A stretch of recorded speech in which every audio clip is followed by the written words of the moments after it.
Bersama saya Wisnu Nugroho, inilah Beginu. Bukan begini, bukan begitu.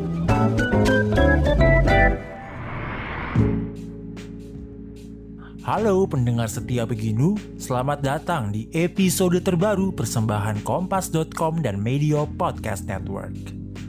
Di episode ini kita akan mendengarkan kisah Oi Hongchin bersama koleksi seni rupanya. Seni rupa sudah menjadi penggalan terpenting bagi seorang Oi Hongchin. Lewat koleksinya, Oi Hongchin ingin merepresentasikan wawasannya dari karya-karya yang telah ia kumpulkan selama lebih dari 20 tahun. Bersama Wisnu Nugroho, kita akan menemui berbagai seni rupa yang menjadi saksi dalam perjalanan hidup Oi Hongchin. Mari kita dengarkan kisahnya lebih lanjut. Buat kamu, para fresh graduates yang pengen tahu serba-serbi dunia kerja profesional, serta hak dan kewajiban karyawan dan perusahaan, yuk dengerin Podcast Obsesif, persembahan Medio by KG Media, hanya di Spotify.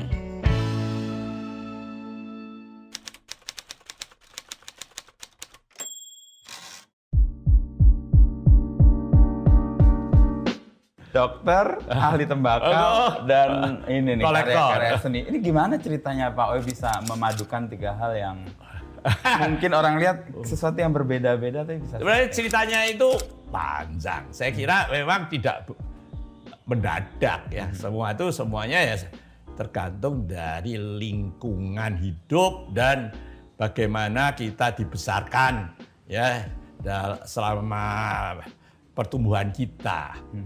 Memang kalau soal lukisan itu sepanjang saya ingat berarti menurut survei saya sendiri itu orang mau bola baru bisa ingat itu udah umur 3 tahun. Sebelumnya itu udah ingat.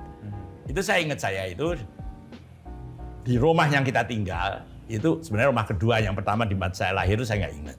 Karena sudah pindah ke sana 2 tahun lebih sedikit. Itu ya selalu ada lukisan di dinding. Koleksi Bapak? Bapak itu bukan kolektor, tapi ibu juga bukan kolektor. Ibu saya meninggal saya masih 3 tahun lebih ya. Tapi rumahnya selalu dipajangin Lukisan? sama lukisannya Belanda, still life dan sebagainya. Dan itu tidak hanya bapak, ya, ibu saya, seluruh keluarga. Oh, okay. Karena mereka ini pada waktu itu sudah pendidikan Belanda. Kalau kita lihat di rumah-rumah Belanda, juga zaman itu ya di Semarang di mana di rumahnya selalu ada lukisan, tidak pernah kosong. Okay. Kalau di rumah-rumah kita ini kan biasanya kalender loh. Mudah-mudahan di kemudian hari berubah jadi lukisan. Itu yang saya sekarang promosikan supaya bisa menghidupi para seniman gitulah. Makanya saya mulai kumandangkan seni rupa masuk desa gitulah. Tapi itu sudah, dan karena suasana begitu, akhirnya juga salah satu dari sepupu kita yang kita dekat sekali, bahkan saya pernah tinggal di sana lama juga, itu melukis dan akhirnya dia ini belajar melukis di Bandung pada waktu masih Teken Akademi, belum ITB, ya. muridnya Riesmelder. Ya. Yang kemudian setelah lulus ya ke Belanda belajar sejarah Singapura, atas kembali dia jadi kritikus Star Weekly 56 sampai 61 sampai di Bredel lah. Star Weekly ya? Iya, Star Tempatnya Weekly. PK Oyong dulu? Ya karena istrinya PK Oyong itu sepupu kita gitu loh. Oh, yang seumur sama sepupu saya itu jauh lebih tua dari saya. Nah, itu ada hubungannya keluarga semua. Irawati dari Intisari itu ya sepupu kita, tapi dari pihak ibu. Dari situ kita tuh satu rumah. Dari dia waktu sekolah di Bandung mau pulang di Jakarta. Saya itu kebetulan pada waktu itu SMP-nya juga di Jakarta di rumah itu. Jadi terpacu lah, jadi tidak asing. Tapi kan pada waktu itu saya itu malah aktifnya pada waktu main SMA itu main musik, biola. Oh, musik. Tapi ketika saya itu selalu aktif di perkumpulan pemuda-pemudi. Dan saya selalu jadi pemimpin kesenian, tapi pemimpin keseniannya bidang musik biasanya itu kita punya grup musik yang kita bikin pertunjukan secara berkala, bahkan keliling kota dan sebagainya. Yang kajian dijual, saya ikut main, kita punya ensemble kecil, saya sendiri main biola, ada penyanyi kor dan macam-macam. Tapi ketika saya kemudian masuk ke kedokteran, nggak ada waktu untuk latihan. Jadi saya fokus kuliah. tinggal fokus kuliah.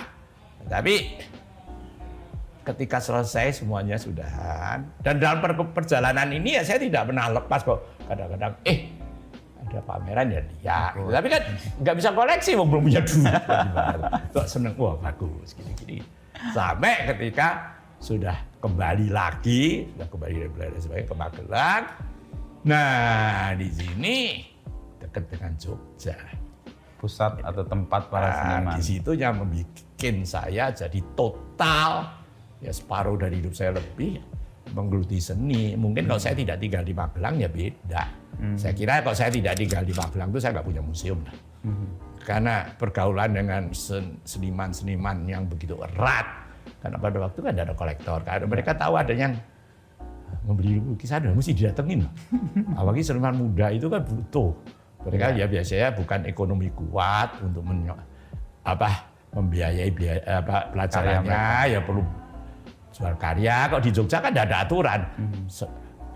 Mahasiswa baru tingkat 1 juga boleh pameran, boleh jual. Kalau di Bandung itu waktu masih belum boleh. Gitu. Demikian hubungan kita terjalin sehingga saya itu erat sekali hubungannya sama seniman-seniman, terutama dari Jogja. Nah dia sobonya juga ya jadi isi dan sebagainya, sehingga saya ini secara de facto, nggak resmi itu sebenarnya alumni isi juga, belajar dari mereka kok, dari guru-guru mereka kok. Dan mempelajari atau memberi pelajaran ke mereka juga. Kemudian akhir-akhir dan seniman-seniman muda ya selalu tanya tentang karyanya, minta pendapat saya. Jadi gradual lah. Ya. Tapi untuk membiayai ini kan perlu biaya. Ya. Itu karena saya di dokter itu selalu pada waktu itu saya ini membantu misi Katolik. Di mana misi Katolik itu kan suatu pekerjaan karitas, kerjaan sosial, tidak untuk mendapatkan uang. Dan kita tidak ada uang dari situ, tapi uangnya saya dapatnya dari tembakau. Itu sebenarnya itu warisan, perusahaan warisan dari ayah saya, yang saya tidak pernah memimpi akan meneruskan. Dan ayah saya juga sebenarnya tidak mau kita itu meneruskan, maunya dia kita belajar terus sampai setinggi-tingginya. Makanya saya jadi dokter dan sebagainya. Dan cita-cita saya mungkin akan jadi akademikus yang bergelut di ilmu pengetahuan, research dan sebagainya. Tapi nasib itu kita nggak tahu. Yang menentukannya Maha Kuasa. Jalanin tapi nasibnya. Ya nggak tahu ya. Akhirnya jadi begini itu ya kita nggak tahu. Yang paling penting kan kita bisa menyesuaikan dan menikmati sajalah jalan hidup kita. Ya jangan menyesali, saya maksudnya mau jadi ini kok jadi itu. Susah kita malah. Itu nggak hidup di masa sekarang itu. Iya, hidup di masa lalu terus ya. Yang paling penting kan kita itu bisa hidup di segala cuaca dan menyesuaikan. Adaptif itu ya. Ya. Tapi di titik mana Pak Oi mulai mengkoleksi seni? Karena tadi kan waktu kuliah terus kayak berhenti gitu ya, karena fokus ke kuliah. Oh ya, kuliah belum bisa belum punya duit. Iya. Setelah jadi dokter berarti. Jadi begini, sebenarnya setelah jadi dokter juga tidak jadi kolektor. Pada waktu itu saya juga belum punya duit. Jadi tapi yang saya tahu, lukisan pertama yang saya beli, saya itu kan lulus tahun 64 ya. Tahun 65 itu saya beli lukisan pertama. Lukisan siapa Pak? Nah itu lukisan tuh pelukisnya nggak terkenal, saya beli di art shop sini. Ya dulu saya pajang, sekarang saya malu untuk macam itu, tapi saya tetap masih punya. Dan pernah saya pamerkan ketika saya umur 70 tahun itu tonggak awal. Ya dari perjalanan mengkoleksi lukisan pertama, lantas warisan, lantas kemudian kekeliruan macam-macam itu pernah lah, bukan yang bagus-bagus. Ya. Jadi saya itu memang pada dasarnya memang mempunyai sifat kolektor, karena saya itu tidak mudah membuang sesuatu, gitu loh. Nyusok gitu loh, kalau orang Jawa bilang. Itu sering orang-orang di rumah nggak suka kan, nyusok kan akhirnya jadi sarang tikus gini-gini. Apa yang melandasi itu Pak Oi, kalau dilihat gitu ya, kenapa kok punya kecenderungan untuk nyusoh tadi? Mengumpulkan atau... Gini loh, karena nggak tahu ya. Karena mungkin segala sesuatu itu kalau saya kerjakan itu ada passionnya, ada ikatannya, Ya. sehingga tidak mudah berpisah. Ada hati di situ ya? Ya ada, walaupun misalnya dalam proses mengkoleksi, itu kan yang kita koleksi awal-awal ya jelek-jelek loh. Kita belum tahu kok. prosesnya. Ya, dilihat sekarang ya, aduh kok gini kok saya beli gitu kan. Tapi itu saja untuk melepas itu berat. Itu bagian dari perjalanan yang Itu perjalanan dari, iya jadi ndak ya ndak begini gitu loh. Nah dada itu mungkin dada taraf sekarang gitu loh. Ya. Lucu tuh. Ya ndak tahu deh, saya udah mati mungkin dibuang semua gitu. Tapi bagian untuk melihat perjalanan sendiri sebenarnya itu. Tapi Kita berproses. itu tuh ada baiknya. Ada baiknya itu saya rasakan.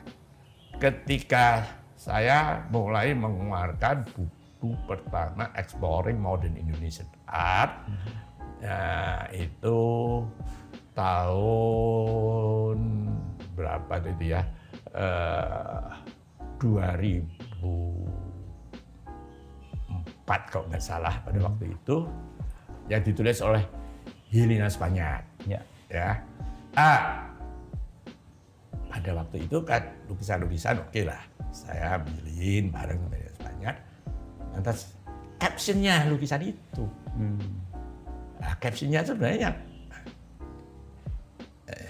yang dapatkan atau itu sayanya bikin saya, karena dari mana? Dari katalog-katalog yang saya simpan. Kok nggak susah loh? Iya. Nyusoh itu ada gunanya Ada juga. gunanya. Oh, ini Dibuka lagi. dipamerkan di sini. Ini ukurannya sekian. Ini gini. Judulnya ini. Bahkan itu saya itu punya seperti lukisan ini yang saya dapat dari Brasil. Saya punya katalognya ketika dia dipamerkan di Rio de Janeiro. Bahasa Portugis. Orang kaget. Nggak ada yang punya di sini. Lukisannya Jadi dan saya katalognya. Tahu. Nah, ini judulnya ini. Gitu. Kadang-kadang kita nggak tahu judulnya. Iya. Ya kalau nggak tahu judulnya, kadang-kadang saya karang sendiri. Dan di situ saya akhirnya menemukan juga manfaatnya. Tapi akhirnya kan jadi banyak banget. Persis. Dan karena saya itu memang kurang disiplin ya, kurang pinter ngatur-ngaturnya itu, saya tahu kalau masih ada. Tapi yang nyariin itu kadang-kadang setengah mati gitu.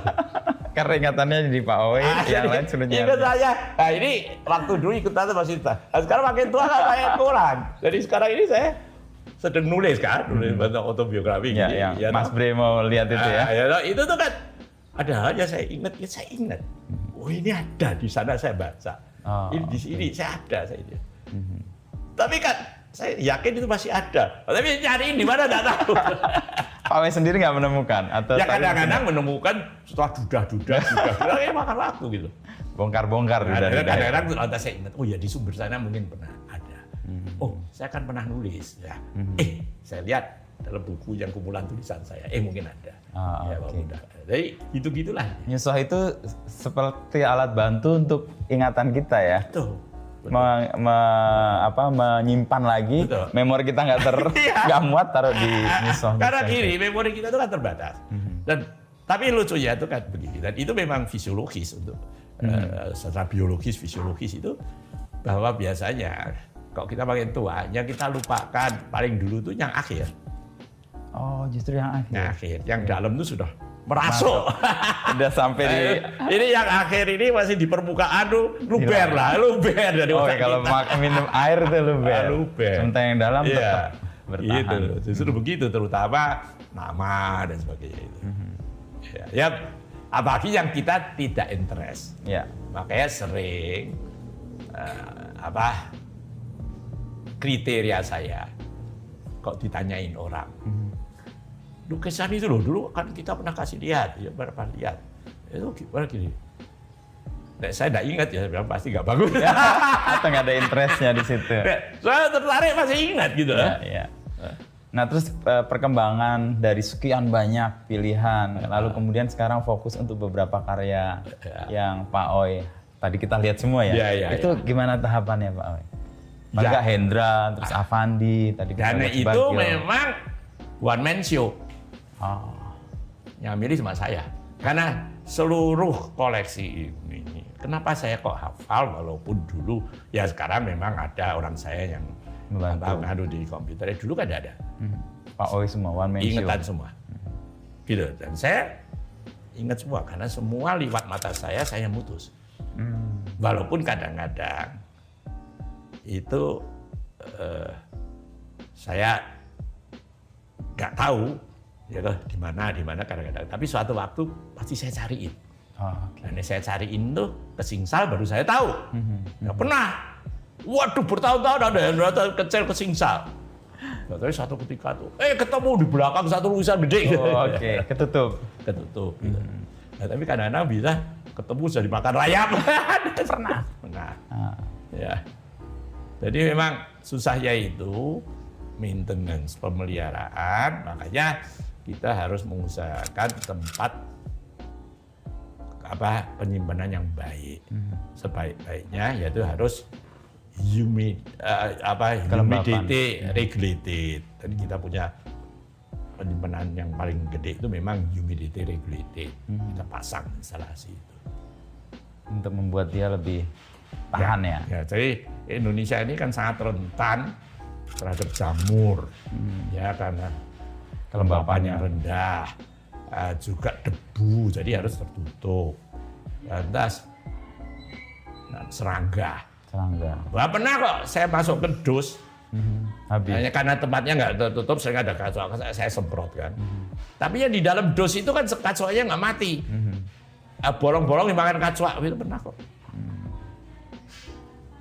Serangga ya berarti. Serangganya itu macam-macam, namanya teter. Wadah, tahu-tahu bro. Yang dimakan tentunya kayunya dulu, tapi kalau tidak kelihatan lama-lama bisa nembus kanvas.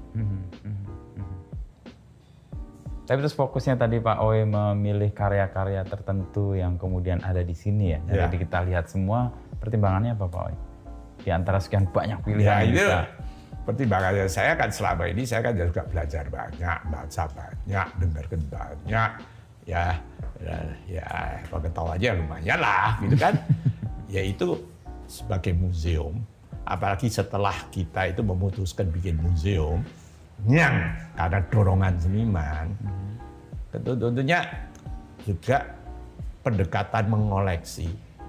Nek dulu tuh kan asal seneng saya koleksi gitu. Ya. Bahkan juga kadang-kadang bukan lukisan Indonesia. Tapi setelah kita menentukan, oke, saya tidak bisa mengkoleksi semuanya. Dan yang penting itu kita bikin museum untuk seni rupa Indonesia aja, nggak bisa semuanya, yang modern kontemporer, karena keterbatasan segalanya, ya dana, tempat, waktu, ilmu, dan sebagainya. Itu lantas kriterianya kan jadi macam-macam, terutama ya pentingnya senimannya juga penting. Kedua, mutu karya, ya, kondisi, kalau sudah jelek, ya tentunya masih bisa diperbaiki, karena yang tua-tua itu kan kondisinya sudah bagus. Ya. Lantas, untuk museum itu kan jejak sejarah itu kan penting. Ya. Artinya jadi historical value, ya, lantas kelangkaan, ya, lantas ya banyak faktor lah, yang medium. Kalau kita mau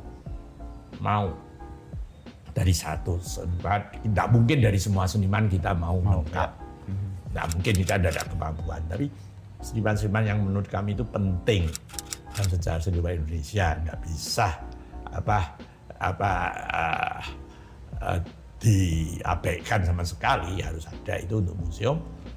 Kita sebaiknya mempunyai karyanya dia dari semua periode, dan terutama yang periode critical moments-nya dia yang penting-penting, karya-karya yang penting sebisa-bisanya, juga dari macam-macam medium, ya, baik itu mulai dari sketsa itu kan penting juga. Ya, tahapan awal. Ya, dan dia bikin macam-macam medium ya, bisa itu terwakili. Jadi ya, tapi ya itu sebisa-bisanya kan, kita nggak bisa terpenuhi semua ya, atau keinginan kita terbatas. Kalau kita kan tidak dibantu oleh siapa-siapa gitu kan. Personal interest saja. Personal interest itu kalau tidak ada kecintaan, ada passion ya nggak bisa bertahan juga gitu. Dengan beberapa kriteria tadi, kalau lihat senimannya yang cukup lengkap di sini siapa? Hendra, Avandi? Ya, saya kira sih para All Masters yang sangat penting gitu. Dan pada waktu itu saya kan untungnya kan mulai mengkoleksi itu masih on time. Nah sekarang saya kira sudah nggak bisa. Ya itu ya termasuk Avandi, Hendra, Sujoyono, Dayat yang saya sebut dalam buku itu 5 maestro, Sudebyo, tapi di samping itu juga masih ada lah, masih ada banyak juga, yang muda-muda juga ada gitu kan. Itu kan berkembang terus. Dan setiap periode itu meninggalkan seniman-seniman yang memang tokoh yang penting, yang tidak bisa dilupakan gitu kan. Dan tahap perkembangannya terekam di karya yang dikoleksi. Nah, sebisa-bisanya ya. Sekarang ini yang sulit kan ya kontemporer. Karena kenapa? Mereka masih berkembang terus. Ya. Bisa jadi macam-macam. Macam-macam dan karyanya kadang makin lama makin besar. Kita kan tempat nggak ada. Merawatnya juga setengah mati gitu. Iya, iya. Karena karya kontemporer kadang-kadang kan materialnya juga kita tidak tahu. Sehingga nanti kalau terjadi sesuatu, konservatornya itu bingungan akan kesulitan juga loh. Karena kadang-kadang mereka tidak tahu apa yang dipakai. Kalau yang konvensional harus jelas semuanya. Ya, caranya sudah dipelajari sama para ahli konservasi. Dari karya yang Pak Oe koleksi tadi kan saya membaca perjalanan atau belajar perjalanan hidup senimannya. Tadi yang Sudibyo tadi. Bagaimana dia di awal lalu kemudian menutup diri. Lalu ada perjalanan yang membuat dia kayak berhenti lalu kemudian memulai sesuatu dan ternyata ada perubahan. Nah itu yang mau Pak Oe rekam juga dalam karya-karya ini. Oh ya jelas. Perubahan itu penting. Justru transisi ini kok jadi ini jadi ini. Apa sebabnya? Avandi itu dulu kan pakai beras. Dan realis kan awalnya. Mendadak dia kok nggak pakai beras lagi apa? Itu kalau kita ingin tahu juga ceritanya. Memang saya tahu ceritanya, tapi tidak satu cerita, ada beberapa cerita. Ada beberapa versi. Ya, ada yang bilang dia sedang melukis ininya patah. Lantas berasnya. Dia nggak bisa berhenti kan, sedang mood ya udah lantas langsung dari tube-nya akhirnya dia merasa ini bisa cocok. Ada yang mengatakan dia mau melukis lupa bawa beras. Ya. Jadi oke lah itu kan ada cerita juga dari Bu Kartika begini dan sebagainya. Kita tampung aja lah. Iya toh. Kalau Sudibyo tadi ceritanya gimana? Ceritanya itu kan saya itu jenis lukisan yang baru saya lihat pertama. Iya, itu yang saya dapat itu kan sebenarnya pada waktu itu kan tidak banyak tulisan tentang dia. Paling-paling jadi cerita seniman lama yang masih kenal, tapi kebetulan ya pada waktu itu tuh dia kan di kemudian hari setelah dia kembali dari isolasi diri itu kan dia berteman baik sama Pak Harmoni Jafar dari Bogor yang jadi kolektor dia paling gede. Dia banyak cerita di Bogor. Ya, dan itu waktu kan Pak Harmoni Jafar pernah bikin suatu wawancara yang sama dia itu dibikin buku tapi belum dipublikasikan dan saya bisa dapat itu dari anaknya Pak Harmoni Jafar di Badil. Di situ saya belajar banyak. Gitu loh. Dan mengerti perkembangan. Iya, kenapa kok begini? Oh, ini kok begini, ini kok begini, ini kenapa kok begini? Kok langka oleh gitu dan sebagainya. Itu kan ya kita dapat masukannya kan dari situ. Kita mencoba aja semua karena di Indonesia ini kan dokumentasi kan sangat minim. Nah, saya bilang setiap kolektor itu sebenarnya mau bisa berkontribusi dalam hal itu walaupun sedikit apapun, tapi kan bisa bermanfaat. Maka ada baiknya kolektor itu ya kalau mau bagus dia bikin museum sehingga koleksinya bisa dinikmati oleh umum karena karya-karya bagus itu kan sebaiknya bisa dinikmati oleh sebanyak mungkin orang. Kalau enggak ya kasihan karyanya, kasihan senimannya. Kalau tidak setidaknya ya dipublikasikan, gimana ya toh bikin buku. Itu bagian yang Pak Wahade juga lakukan ya? Ya itu sudah saya lakukan. Mendekatkan karya ke publiknya ya. Dan saya juga, kita ini kan museum kita juga sering meminjamkan karya kepada museum-museum lain, pameran jangka lama bahkan 5 tahun ada yang lebih dan sebagainya ke museum-museum luar negeri, dalam negeri, pameran. Maksud kita kan sharing lah, berbagi ilmu dan berbagi kenikmatan, kesenangan. Masa kita mau senang-senang sendiri? Ya nggak bisa, orang lain nggak senang, kita senang sendiri, so apa bisa senang gitu, nggak mungkin. Ya. Rasanya juga beda kan. Senang-senang sendiri itu senangnya siapa ya? Ada ketawa sendiri ya, orang gila tuh. Ya. Tapi dari semua koleksi yang tadi kita lihat Pak Owe ya, tadi juga ada Hendra, ada Sudibyo, ada yang lain-lain juga. Itu kan ada kemiripan ya sebenarnya. Nah begini, kalau seniman-seniman itu memang satu sama lain kan mempengaruhi. Apalagi yang eranya sama. Eranya sama, yang hubungannya dekat. Nah, kemudian nantinya mereka akan menempuh jalannya sendiri-sendiri. Ya seperti yang kita lihat, kelompok jendela, yang saya dekat sekali, mereka diikuti sejak mereka semester pertama. Awalnya itu kemiripan loh, Andi Werman, Yunisar, Alfi, bahkan Irfan, kadang-kadang nggak bisa bedakan juga gitu. Tapi sekarang mereka sudah menemukan jalan sendiri-sendiri. Terima kasih telah mendengarkan podcast Beginu. Nantikan obrolan Wisnu Nugroho bersama narasumber inspiratif lainnya.